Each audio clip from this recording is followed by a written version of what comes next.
Nano, ¿estamos? Muy bien.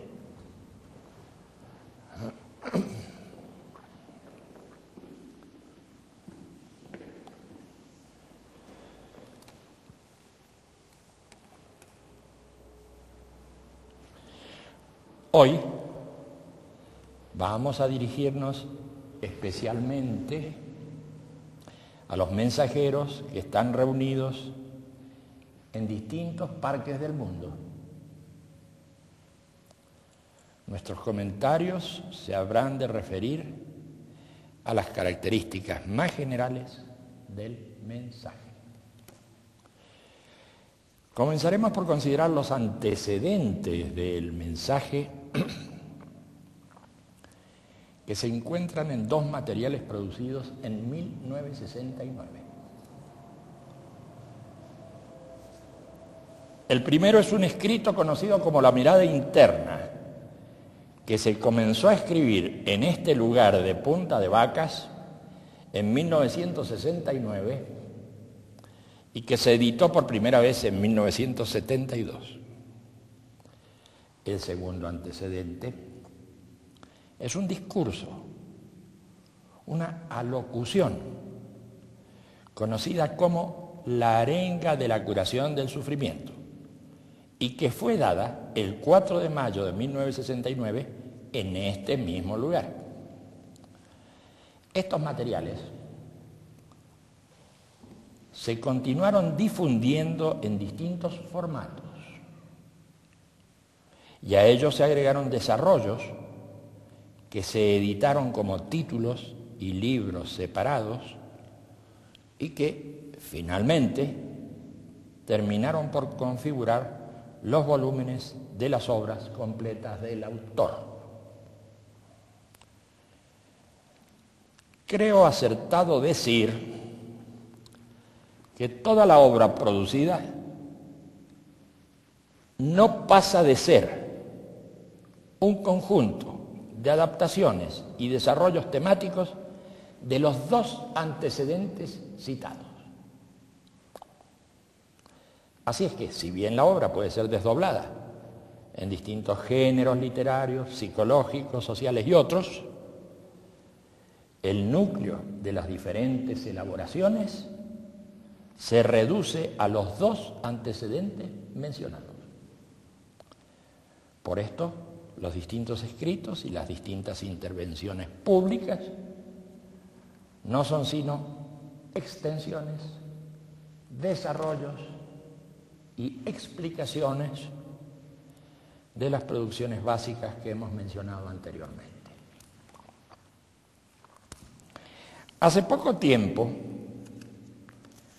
apareció el mensaje.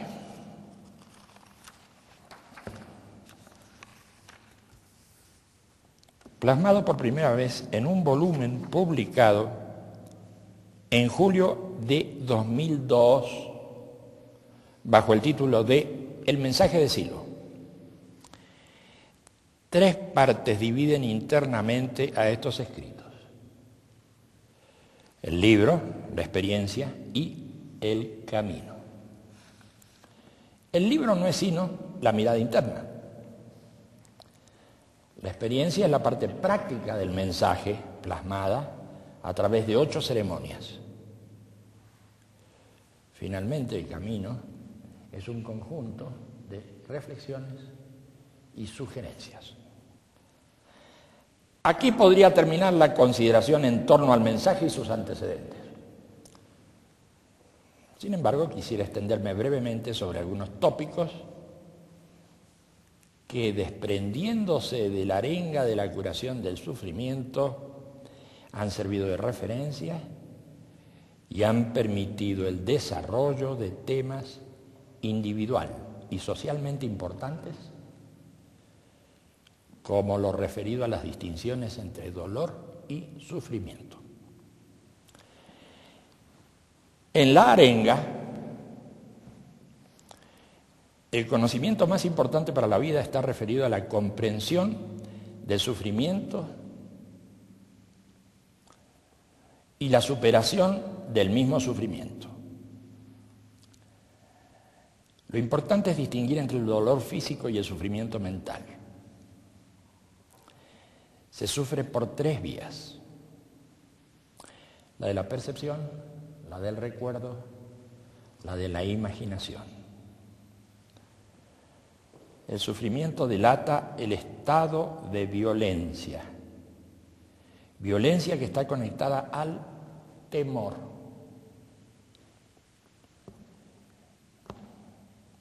Temor a perder lo que se tiene, a lo que se ha perdido y a lo que se desespera alcanzar. Se sufre porque no se tiene,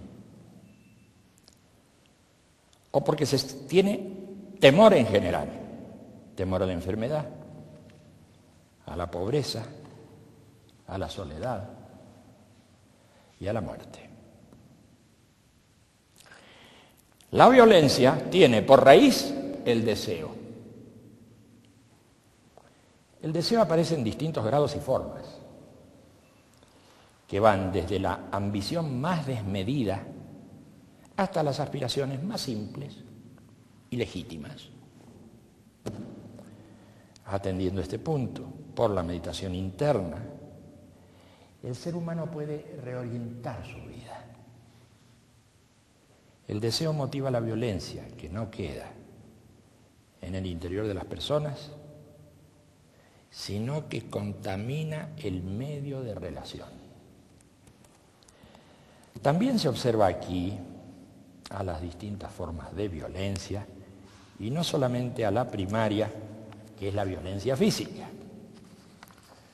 Desde luego están además las formas de violencia económica, racial, religiosa, sexual, psicológica, moral y otras más o menos embozadas o disimuladas. Y otras más o menos embozadas o disimuladas. La violencia en el hombre, movida por ese tipo de deseos, no queda solamente como enfermedad en su conciencia, sino que actúa sobre el mundo de los otros hombres, se ejercita con el resto de la gente. No creas que hablo de violencia refiriéndome solamente al hecho armado de la guerra. Es de violencia física. Hay una violencia económica. La violencia económica es aquella que te hace explotar a otro. La violencia económica se da cuando robas a otro, cuando ya no eres hermano del otro, sino que eres ave de rapiña para tu hermano. Hay además una violencia racial. ¿Crees que no ejercitas la violencia cuando persigues a otro que es de una raza diferente a la tuya? ¿Crees que no ejerces violencia cuando lo difamas por ser de una raza diferente a la tuya? Hay una violencia religiosa. ¿Crees que no ejercitas la violencia cuando no das trabajo, o le cierras las puertas, o despides a alguien por no ser de tu propia religión? ¿Crees que no es violencia religiosa cercar a aquel que no comulga con tus principios por medio de la difamación?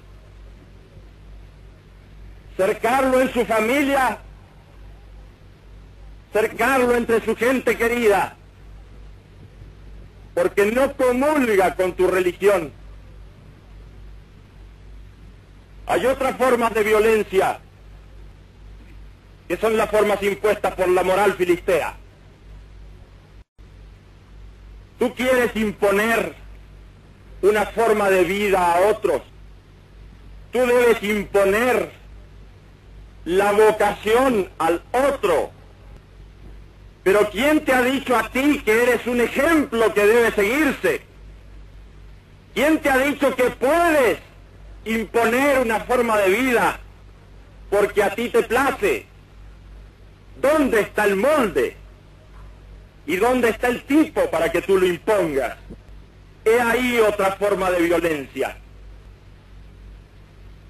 Únicamente puedes acabar con la violencia en ti y en los demás y en el mundo que te rodea por la fe interna y la meditación interna. No hay falsas puertas para acabar con la violencia. Este mundo está por estallar y no hay forma de acabar con la violencia. No busques falsas puertas. No hay política que pueda solucionar este afán de violencia enloquecido. No hay partido ni movimiento en el planeta que pueda acabar con la violencia. No hay falsas salidas para la violencia en el mundo. En esta arenga se destaca la necesidad de contar con una conducta simple que oriente la vida. También se dice que la ciencia y la justicia son necesarias para vencer el dolor. Pero la superación de los deseos primitivos es necesaria para vencer el sufrimiento mental. Son muchos los elementos que pasan de esta arenga a distintos libros, tales como Humanizar la Tierra, Cartas a mis amigos, Diccionario del Humanismo y Habla Siglo. Y también a exposiciones como La acción válida, El sentido de la vida, Humanismo y Nuevo Mundo, La crisis de la civilización y el humanismo, ¿Qué entendemos hoy por humanismo universalista?, etcétera.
El otro antecedente, la mirada interna, trata sobre el sentido de la vida.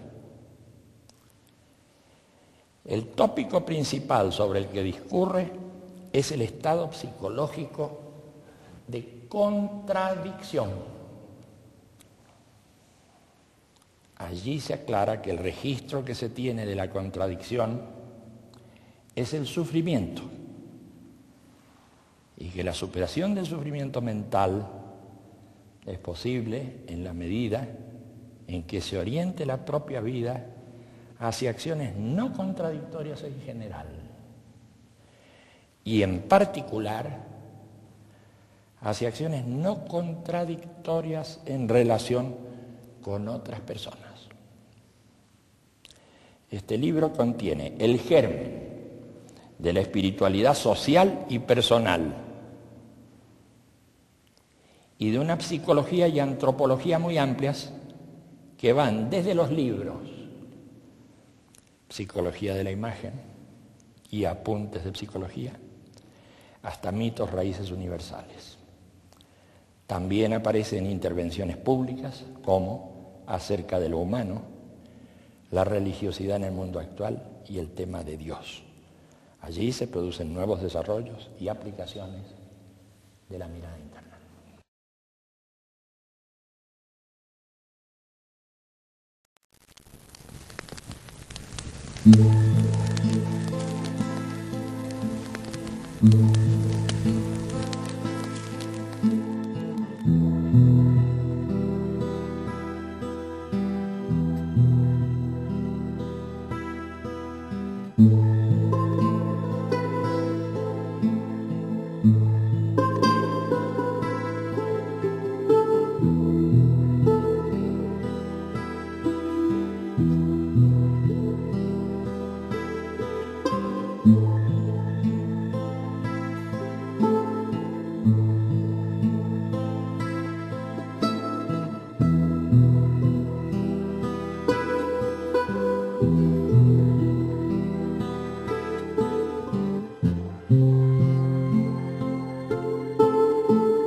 Es claro que los antecedentes que estamos mencionando en relación al mensaje de Silo se mezclan e implican mutuamente, sobre todo en la segunda y tercera parte, porque en lo que hace a la primera es la mirada interna la que se transcribe directamente.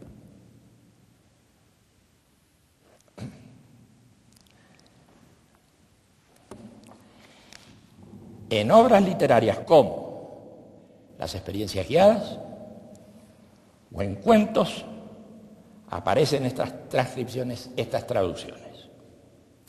Hay relatos y ficciones. O bien, en El ensueño y la acción o El bosque de Bomarzo se deja ver el fuerte contenido de una psicología que ya se manifestaba en los antecedentes que venimos mencionando desde el comienzo. Para terminar con estos breves comentarios, quisiera anotar que el mensaje es expresión de una espiritualidad personal, pero también social, que va confirmando su verdad de experiencia a medida que pasa el tiempo y se manifiesta en distintas culturas, nacionalidades, estratos sociales y generacionales.